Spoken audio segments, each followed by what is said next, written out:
हम लोग बाइबल से इसी उत्पत्ति 9 अध्याय और 9 का 20 से पढ़ेंगे। नूह किसानी करने लगा उसने दाख की बारी लगाई और नूह किसानी करने के में जो है दाख की बारी लगाई और वह दाख मधु पीकर मतवाला हुआ और दाख मधु पी करके मतवाला हो गया और अपने तंबू के भीतर नंगा हो गया। इतना मतवाला हो गया, इतना नशा चढ़ गया कि अपना कपड़ा धोती कहाँ है पता नहीं है और अपने तंबू में नंगा लेटा हुआ है। तब कनान के पिता हाम ने अपने पिता को नंगा देखा। उसके बाद में इस नूह के पुत्र जो नूह के पुत्र जो है 18 लिखता है 3 गो थे, सेम हाम और एपेत। सेम हाम एपेत में से जो है कनान का पिता हाम ने अपने पिता को नंगा देखा और बाहर आकर अपने दोनों भाइयों को बतला दिया। नंगा देख करके बाहर जाकर के ढिंढोरा पिट रहा है कि मेरा पिता नशा में है, देखो नंगे पड़ा हुआ। तब शेम और शेपेद दोनों ने कपड़ा लेकर अपने कंधों पर रखा। उसके बाद में ये 2 भाई और थे, सेम और एपेत जो है अपने कंधे पर जो है कपड़ा को लिया और पीछे पीछे की ओर उल्टा चलकर हाँ, पीछे अब के नंगे तक यहाँ पर ये लोग दोनों भाई का ये विचार था कि मैं अपने पिता को नंगे ना देखने पाए, इसलिए पिछवाड़ा से उल्टा चल चल करके धीरे धीरे चल रहे हैं ताकि उसके नंगेपन को ढके जाए। इसलिए कपड़ा को लेकर के पिछवाड़ा चल के और जा रहे हैं पिता को ढकने के लिए आगे। और वे अपना मुंह पीछे किए हुए थे। हाँ, अपना मुंह को जो है पीछे किए हुए थे, मतलब जिधर चल रहे थे उधर नहीं था मुंह, चेहरा आंख वो पीछे की तरफ था। इसलिए उन्होंने अपने पिता को नंगा ना देखा। इसलिए अपने पिता के नंगापन को ना देखा। जब नूह का नशा उतर गया, जब नूह की नशा उतर गया तब उसने जान लिया कि उसके छोटे पुत्र ने उसके साथ क्या किया है। तब वो जान गया कि मेरे छोटे पुत्र ने मेरे नंगेपन को दुनिया में ढिंढोरा पीटा है और क्या किया है। इसलिए अब उसने कहा, तब जो है नूह जो कहा कनान शापित हो, कनान श्रापित हो, वह अपने भाई बंधुओं के दासों का दास हो। अपने भाई बंधुओं का दास का दास। यहां पर देखिए नूह जो है किसानी करने लगा, जल प्रलय खत्म हो गया। जल प्रलय के बाद में धरती में पानी सूख गया। उसके बाद ने पूरा जीव जंतु जहाज से बाहर आ गए, नूह भी अपने परिवार के साथ बाहर आया और जितना भी जीव जंतु कीड़े मकोड़े जितना भी जल प्रलय के द्वारा जिसको मौत हुआ ये धरती के ऊपर में सतह में पड़ गए और पड़ गए तो पूरा खाद बन गया। तो खाद बन गया तो नूह जो है किसानी करने लगा और किसान में दाख रस का पौधा मतलब दाख लता का पौधा को किसानी में करने लगा। और देखिए यहां पर एक ऐसा गलती, नूह जो है जल प्रलय के पहले धरती भर में संसार भर में धर्मी व्यक्ति थे। हालेलुया। नूह जो है धर्मी व्यक्ति थे, लेकिन जल प्रलय के बाद में यह भूल गया कि मैं कैसा धर्मी था और धर्मी होने के कारण परमेश्वर ने हमको जल प्रलय से बचाया। ये भूल गया। यही हो कि तुम वचन को सुन करके परमेश्वर की बात को सुन करके मानते तो हो थोड़ी देर के लिए, लेकिन अंततः भूल जाते हो। रोमियो की पुस्तक में लिखता है तुम शुरुआत किए थे अच्छे से, लेकिन अंत कर रहे हो बड़े बुरे से। आज कितने ऐसे विश्वासी हैं, कितने ऐसे भाई बहन हैं जो शुरुआत करते हैं पूरे पवित्रता और धार्मिकता के साथ में, लेकिन अंत देखिएगा बिल्कुल जो है संसार के लोग के समान अंत कर रहा है।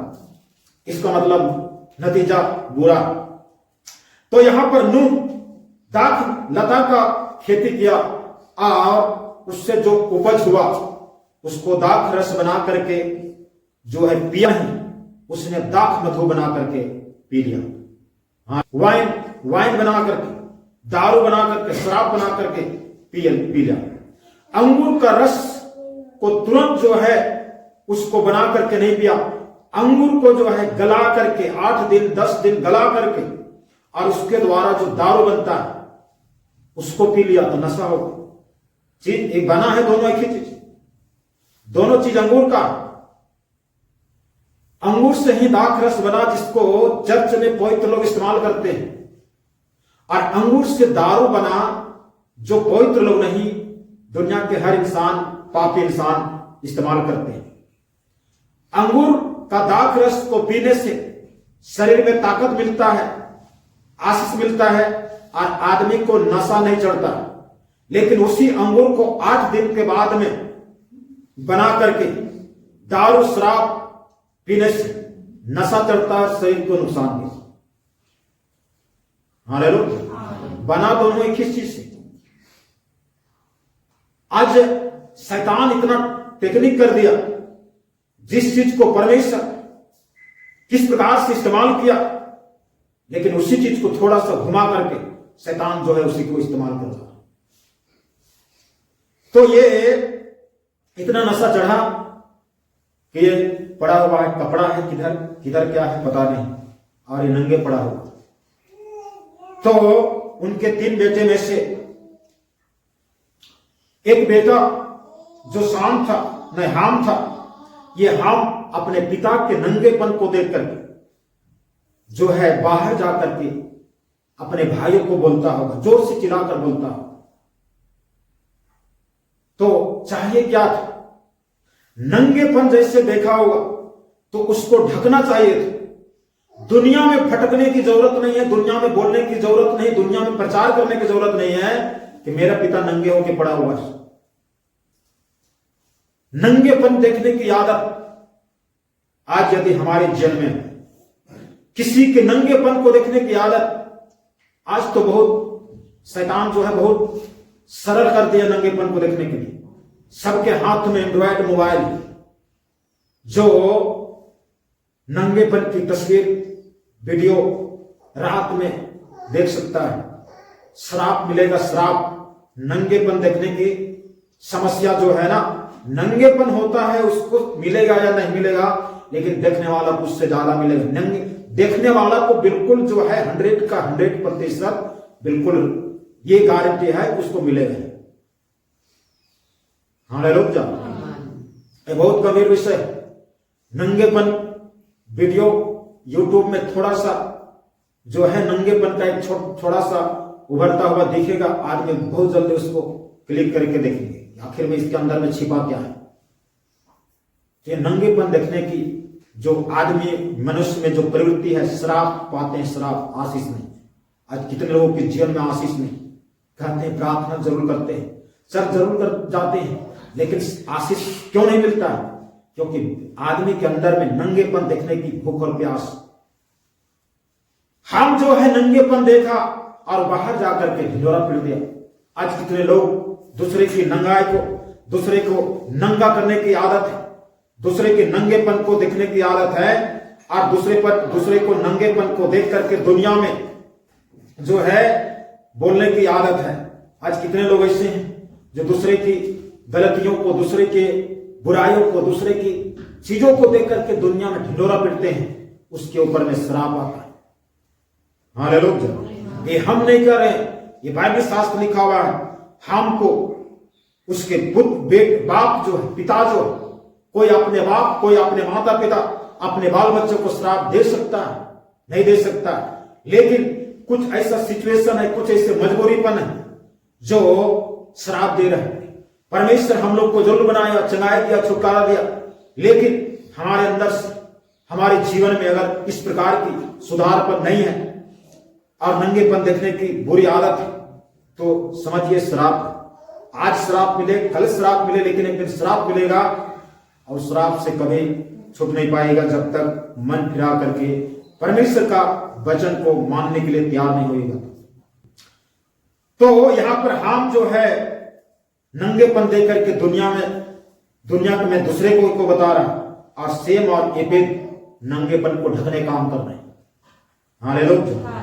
दूसरे के नंगेपन को मत उभारिए, दूसरे के नंगेपन को दुनिया में मत बोलिए, दूसरे के नंगेपन को उसकी ये कमी है, उसकी ये बुराई है, उसने ये किया है, उस चीज को देखने के अलावे उसकी अच्छाई को भी तो देखें, उसकी भलाई को भी देखें। ऐसा नहीं कोई आदमी बुराई किया है, गलत काम किया है तो उसका मतलब कभी अच्छा काम नहीं किया होगा, ऐसी बात नहीं, कहीं कहीं पर जरूर अच्छा काम किया होगा। अगर 5 गो बुराई किया है, मतलब 5 गो काम किया है तो 5 गो में जरूर है, अगर 3 गो बुराई किया होगा, 2 अच्छा काम जरूर किया होगा, तो अच्छे काम को देखने की कोशिश करें। हमारे लोग हम अपने आंखों को सावधानी करें। अगर नंगेपन देखने से हम ना दारू पिए, ना किसी को मर्डर किए, ना खून किए हैं, किसी को आत्महत्या नहीं किए हैं, कहीं चोरी नहीं किए, सिर्फ नंगेपन को देखें और उसके कारण श्राप आता है। इसलिए हम लोग को इस श्राप से बचना है। परमेश्वर के दास के द्वारा टीचिंग्स को सुनने के लिए, अनाउंसमेंट्स और अपडेट्स को जानने के लिए आप हमारे YouTube चैनल को सब्सक्राइब करें और साथ में बेल आइकन को दबाएं, ताकि जब भी कोई नई अपडेट हो तो आप सबसे पहले जान सकें।